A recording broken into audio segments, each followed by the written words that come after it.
جو برابر کا شخص ہو، محبت میں وہ جو دیتا ہے آپ اس کے مقابلے میں اس کو وہی دیتے ہیں۔ رشتہ داریوں میں چلتا ہے، شادی پہ کسی نے سلامی دی تو آپ کہتے ہیں کہ ٹھیک ہے جب اس کا وقت آئے گا تو میں بھی دوں گا، تو آپ 100 روپیہ زیادہ دینے کی کوشش کرتے ہیں کہ میں اس سے جو ہے وہ بڑھ کر کے دوں۔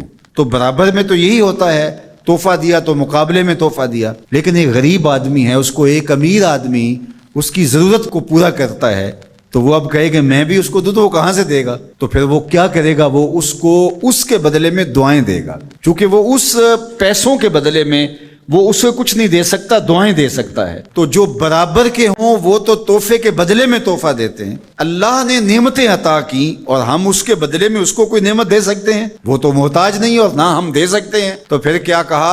احب اللہ لما یرزقکم من نعمہ، وہ تمہیں نعمتیں دیتا ہے تو محبت کیا کرو اس سے۔ یہ تقاضا ہے کہ تم اس سے پیار کرو، اور یہ محبت شکرانے کی صورت ہوگی، شکرانے کا رنگ ہوگا۔ اس نے تمہاری محبت کے بغیر تم سے محبت کی، تمہیں تخلیق کیا، تمہارے مطالبے کے بغیر تم کو نعمتیں دی، اب تم سے کہا کہ تم بھی اب پیار کرو۔ اب جب تم پیار کیا تو یہ اس کا بدلہ کیا ٹھہرا؟ کہا کہ اگر تم محبت کرو گے تو سن لو، پھر میں بھی تم سے پیار کروں گا۔ قل ان کنتم تحبون اللہ فاتبعونی یحببکم اللہ۔ اور اس محبت کا عالم کیا ہوگا؟ وہ ایک الگ شان ہے، اس کی ایک کیفیت الگ ہے، اس کا ایک جمال الگ ہے۔ اور دوسری بات فرمائی وَأَحِبُّونِي بِحُبِّ اللَّهِ، اور میرے سے محبت اللہ کی محبت کی وجہ سے کرو، یعنی میرے سے تم محبت کرو، میں تمہارے خدا کا بھی محبوب ہوں۔ تو اللہ کی محبت کا نتیجہ اور اللہ کی محبت کا تقاضا یہ ہے کہ تم مجھ سے محبت کرو، اور حضور کی محبت امت پر لازم اور ضروری ہے، عقلاً بھی اور شرعاً بھی۔ فطرت بھی اس کا تقاضا کرتے کہ حضور سے محبت کی جائے۔ اب تیسری بات جو حضور نے ان کے بعد ارشاد فرمائی، وَأَحِبُّوا أَهْلَ بَيْتِي بِحُبِّي، اور میرے اہل بیت سے میری وجہ سے پیار کرو، تقوی کی وجہ سے، طہارت کی وجہ سے، نمازوں کی کثرت کی وجہ سے، علم کی وجہ سے۔ بہت ساری خوبیاں ہیں جس کی وجہ سے لوگ لوگوں سے پیار کرتے ہیں، صالحیت کی وجہ سے پیار کیا جاتا ہے۔ یہ خوبیاں تو کسی میں بھی ہوں، آپ اس سے پیار کریں گے، وہ حبشی نے یاد ہو اس سے بھی پیار کریں گے، میرے زمانے سے صدیوں بعد کے زمانے میں پیدا ہونے والا ہو، اچھی خوبیوں کا حامل ہو، اس کے تقوی کی وجہ سے، اس کی طہارت کی وجہ سے، اس کی شرافت کی وجہ سے آپ اس سے پیار کریں گے، کیوں نہیں کریں گے؟ لیکن میں جو تمہیں اپنے اہل بیت سے محبت کرنے کا درس دے رہا ہوں وہ صرف اس لیے کہ وہ میری اولاد ہے، میری نسل ہے، میرے اہل بیت ہیں۔ اللہ اکبر! چونکہ محبت تقاضا کرتی ہے کہ محبوب کی نسبتوں کا بھی احترام کیا جائے۔ کلو منسوب الی محبوب محبوب، عربی کا ایک مقولہ ہے، ہر شے جو محبوب سے منسوب ہو وہ بھی محبوب ہوتی ہے۔ یہ محبت تقاضا کرتی ہے، یہ محبت ہمیں سکھاتی ہے کہ محبوب سے منسوب چیزوں کا بھی احترام کیا جائے، ان کی تعظیم بجا لائی جائے۔ تو کہا میری اولاد سے، جو میری نسل ہے اس سے پیار کرو، میرے اہل بیت سے پیار کرو، بے حبی، میری محبت کی وجہ سے، میری الفت کی وجہ سے۔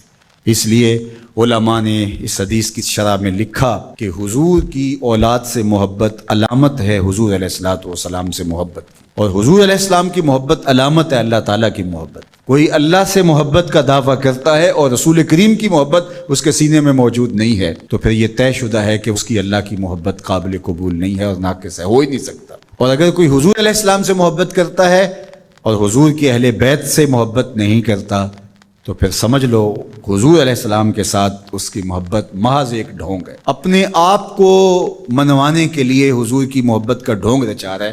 حقیقی محبت حضور کے ساتھ اس کو ہو ہی نہیں سکتی اگر حضور کی اطرت کے ساتھ محبت، حضور کی اولاد کے ساتھ محبت نہیں ہے۔ اور اسی طرح یہ بات بھی سمجھ لیں کہ حضور کے اصحاب سے محبت یہ تقاضا ایمان ہے۔ اگر صحابہ کا ذکر قلب کی تکلیف کا سبب بنتا ہے اور طبیعت میں گھٹن پیدا ہوتی ہے تو پھر سمجھ لو کہ حضور علیہ السلام سے جو محبت کا رشتہ ہے، حضور علیہ السلام سے جو الفت کا ربط ہے وہ بہت کمزور ہے، اور محبت قابل قبول ہی نہیں ہے حضور کی اگر اصحاب رسول سے پیار نہیں۔ حضور کے مشکات نبوت سینہ نور سے پھوٹنے والی کرنیں ہیں اصحاب رسول صلی اللہ علیہ وآلہ وسلم۔